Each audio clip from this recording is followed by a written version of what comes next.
Sahyadri bulletin media partner Nagar Sahyadri associated by Sahyadri publication.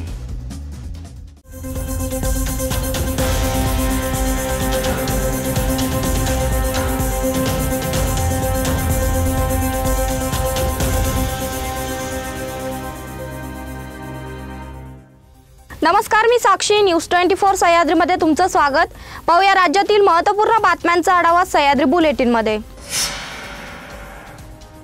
नाशिकमध्ये उन्हाळा कांदा संपल्यानंतर लाल कांद्याला चांगली मागणी असते। सध्या लाल कांद्याचे दर हे तेजीत असून चोरट्यांनी आता शेतकऱ्यांच्या शेतात काढून ठेवलेल्या कांद्यावर डल्ला मारायला सुरुवात केली आहे। येवला तालुक्यातील शिरसगाव लौकी येथे सुभाष उत्तम पाटील यांच्या शेतात विक्रीसाठी काढणी करून ठेवलेल्या कांद्यापैकी 5 क्विंटल कांद्याची चोरी झाली आहे। सध्या कांद्याचे दर हे 5 ते 6 हजार रुपये प्रति क्विंटल असून एकूण 30,000 रुपयाचे नुकसान झाल्याची माहिती शेतकरी सुभाष पाटील यांनी दिली आहे। बुलढाणा जिल्ह्यातील धाडमध्ये काल रात्री 2 गटात फटाके फोडण्यावरून वाद निर्माण झाला। यामध्ये दोन्ही गटाकडून दगडफेक करण्यात आली, तसेच अनेक वाहने जाळण्यात आली। यात वाहनांचे मोठे नुकसान झाले। पोलिसांनी तत्काळ घटनास्थळी पोहोचत कारवाई केली आहे। या प्रकरणी एकूण 17 आरोपींना ताब्यात घेतलंय, तसेच दोन्ही गटाविरुद्ध गुन्हा दाखल करण्यात आलाय। सध्या धाडमध्ये शांततेचं वातावरण असून जनजीवन सुरळीत आहे, त्यामुळे नागरिकांनी अफवांवर विश्वास ठेवू नये असं आवाहन अप्पर जिल्हा पोलीस अधीक्षक बी महामुनी यांनी केलं। अक्कलकुवा विधानसभा मतदारसंघातील महायुतीतील मोठा वाद निर्माण होऊन विकोपाला गेला आहे। अक्कलकुवा मतदारसंघातील नवनिर्वाचित आमदार आमशा पाडवी यांच्या विरुद्ध महिलेने विनयभंगासह मारहाणीचा गुन्हा दाखल केलाय। आमदार आमशा पाडवी, मुलगा शंकर पाडवी व त्यांच्या कुटुंबियातील सदस्यांनी व त्यांच्या कार्यकर्त्यांनी घरात घुसून मारहाण केली। याबाबत पीडित महिलेनं अक्कलकुवा पोलीस ठाण्यात सुमारे 9 ते 10 जणांविरुद्ध गुन्हा दाखल केलाय। तर आमदार पाडवी यांची मुलगी अंजू आमशा पाडवी यांनी देखील भाजपाच्या काही पदाधिकाऱ्यांवर गुन्हा दाखल केलाय। दोन्ही गटांनी परस्पर विरोधी गुन्हे दाखल केले असल्याची माहिती जिल्हा पोलीस अधीक्षक श्रवण दत्त यांनी दिली आहे। सध्या वरिष्ठ पातळीवर काय चर्चा आहे हे मला अद्यापपर्यंत माहीत नाही, मात्र आतापर्यंत पक्षाने जी जबाबदारी माझ्यावर टाकली आहे ती योग्य पद्धतीने पार पाडली आहे। जर भविष्यात जी पण जबाबदारी देतील ती जबाबदारी सुद्धा समर्थपणे व प्रामाणिकपणे पार पाडेल अशी प्रतिक्रिया भाजप आमदार श्वेता महाले यांनी दिली आहे। विधानसभा निवडणुकीत ईव्हीएम मध्ये हेराफेरी करून निवडणुका जिंकून देण्याची सुपारी घेणाऱ्या निवडणूक आयोगाविरुद्ध 9 डिसेंबर रोजी विशाल मशाल काढण्यात आली आहे। या मोर्चात ईव्हीएम प्रणालीवर नाराज धुळेकर जनतेने प्रचंड संख्येने सहभागी व्हावे असं आवाहन माजी आमदार तथा शिवसेना उभाटा पक्षाचे धुळे शहर विधानसभा मतदारसंघातील उमेदवार अनिल गोटे यांनी केलंय। दरम्यान निवडणुकीपूर्वी विविध पक्ष प्रसार माध्यमांशी केलेल्या सर्वेमध्ये धुळेकर नागरिकांनी आपल्याच नावाला पहिली पसंती होती। दुसऱ्या स्थानी माजी आमदार फरुख शहा तर तिसऱ्या स्थानी भाजपाचा उमेदवार होता। त्यामुळे भाजप उमेदवारास जी मते पडली ती आपली वळवलेली मते आहेत असा दावा अनिल गोटे यांनी केलाय। सह्याद्री बुलेटिन मध्ये घेऊया छोटीशी विश्रांती। रोखोक पत्रकारिता, निर्भीड बाणा आणि कणखर भूमिका, महाराष्ट्राचा सखा, सत्याचा पाठीराखा, शब्दांचं सामर्थ्य, विश्वसनीयतेची उंची। न्यूज 24 सह्याद्री। विश्रांतीनंतर तुमचं पुन्हा एकदा स्वागत। पाहूया पुढील बातम्या। माझीही ईव्हीएम मशीनवर शंका आहे, त्यामुळे मी न्यायालयीन लढाई लढणार असल्याचं काँग्रेसचे जालन्याचे माजी आमदार कैलास गोरंट्याल यांनी म्हटलंय।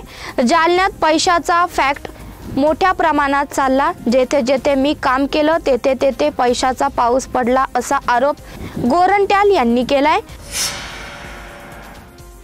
महाराष्ट्र विधानसभा अध्यक्ष ॲडव्होकेट राहुल नार्वेकर यांनी आज श्री साईबाबांच्या समाधीचं दर्शन घेतलंय। दर्शनानंतर त्यांचा श्री साईबाबा देवस्थानच्या वतीने मुख्य कार्यकारी अधिकारी गोरक्ष गाडीलकर यांनी सत्कार केला। यावेळी मंदिर विभाग प्रमुख विष्णू थोरात आदी उपस्थित होते।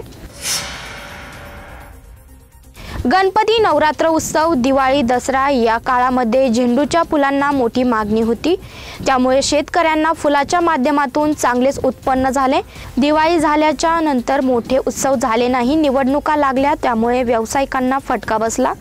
आता सध्या झेंडूची फुले 10 ते 15 रुपये 20 रुपये किलो प्रमाणे विकत असून जो गुलाब महिनाभरापूर्वी 80 ते 100 रुपये डझनने विक्री होत होता तो 20 ते 30 रुपयांनी विक्री होत आहे।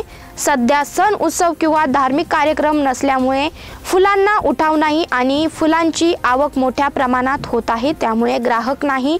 फूल बाजारपेठेमध्ये शुकशुकाट जाणवत असून फुलांचे दर घसरल्याचं फूल व्यावसायिकांनी सांगितलंय। गोंदिया जिल्ह्यात काल शिवशाही बस अपघाताची दुर्दैवी घटना घडली। या अपघातात 11 जणांचा मृत्यू झाला असून 26 लोक जखमी झालेत। या दुर्घटनेमध्ये अनेकांनी आपले पालकत्व गमावले। गोरेगाव तालुक्यातील घोटी येथे सय्यद कुटुंबे हे एका लग्न कार्यासाठी साकोली येथे गेले होते। लग्न कार्य आटपून ते साकोलीवरून शिवशाही बसचा प्रवास करत गोरेगाव घोटी या गावाकडे येण्यासाठी निघाले, पण या अपघातामध्ये सय्यद कुटुंबातील कर्ता पुरुष आणि महिला असगर अली सय्यद आणि आरेफा असगर अली सय्यद या दोघांचा दुर्दैवी मृत्यू झालाय। तर याच अपघातात मृतक असगर अली यांचा एकुलता एक मुलगा आणि आई जखमी झाले। भंडारा गोंदिया लोकसभेचे काँग्रेस खासदार प्रशांत पडोळे यांनी आज सय्यद कुटुंबियांना भेट देत त्यांचं सांत्वन केलंय। कल्याण परिमंडळमधील कोळसेवाडी पोलीस ठाण्यात जबरी चोरीचा गुन्हा दाखल करण्यात आला होता। या अनुषंगाने कल्याण गुन्हे शाखे 3 कडून तपास सुरू करण्यात आला। यातील आरोपी कल्याणमधील आंबिवली परिसरात येणार असल्याची गुप्त माहिती कल्याण गुन्हे शाखा 3 ला मिळाली असता कल्याण गुन्हे शाखेने वरिष्ठ पोलीस निरीक्षक अजित शिंदे यांच्या मार्गदर्शनाखाली सहाय्यक पोलीस निरीक्षक संतोष उगल मुगले, पोलीस अंमलदार दत्ताराम भोसले, गुरुनाथ जरगर, विनोद चित्रे, अनुप कामत यांनी सदर ठिकाणी सापळा रचत तौफिक हुसेन, मोहम्मद अली, अब्बास जफारी, सूरज साळुंके यांना ताब्यात घेतलंय। आरोपींकडून चेन स्नॅचिंग करून चोरी केलेली 51 तोळे सोने, 24 वेगवेगळ्या कंपनीचे मोबाईल, 6 दुचाकी व 4 चाकी असा एकूण 50,18,000 किमतीचा मुद्देमाल कल्याण गुन्हे शाखेकडून हस्तगत करण्यात आलाय। सह्याद्री बुलेटिन मध्ये इथेच थांबतोय। तुम्ही पात्रा न्यूज 24 सह्याद्री।